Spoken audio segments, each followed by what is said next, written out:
ప్రశాంత వాతావరణానికి కేంద్రమైన విశాఖలో కలకలం రేపిన డ్రగ్స్ కేసు మూలాలను పోలీసులు ఛేదిస్తున్నారు. యువతను లక్ష్యంగా చేసుకుని ఓ ముఠా మాదక ద్రవ్యాలను వ్యాప్తి చేస్తుందనే కీలక ఆధారాలను పోలీసులకు తిక్కుతున్నాయి.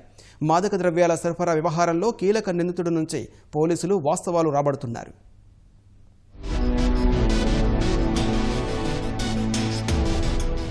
విశాఖలో తీవ్ర కలకలం రేపిన మాదక ద్రవ్యాల కేసుపై పోలీసులు ప్రత్యేక దృష్టి సారించారు.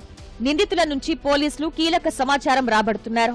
ఈ నెల 13న రుషికొండ బీచ్ లో జరిగిన రేవు పార్టీలో మాదక ద్రవ్యాల వినియోగం నగరాన్ని ఉలిక్కి పడేలా చేసింది.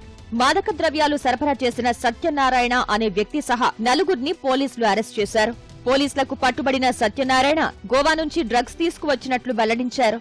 డ్రగ్స్ కేసులో కీలక నిందితుడైన హైదరాబాద్ కు చెందిన సోను అనే వ్యక్తిని పోలీసులు అదుపులోకి తీసుకున్నట్లు సమాచారం. సోను నుంచి కీలక విషయాలు రాబట్టేందుకు పోలీసులు ప్రయత్నిస్తున్నారు.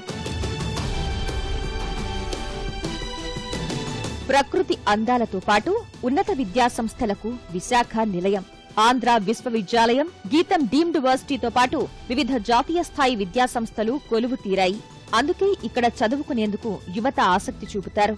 అందుకే మాదక ద్రవ్యాల ముఠా కన్ను విశాఖపై పడిందని పోలీసులు భావిస్తున్నారు. రేవ్ పార్టీ కోసం గోవా సహా పలు ప్రాంతాల నుంచి మత్తు పదార్థాలు తీసుకువచ్చినట్లు ప్రాథమికంగా తేల్చారు.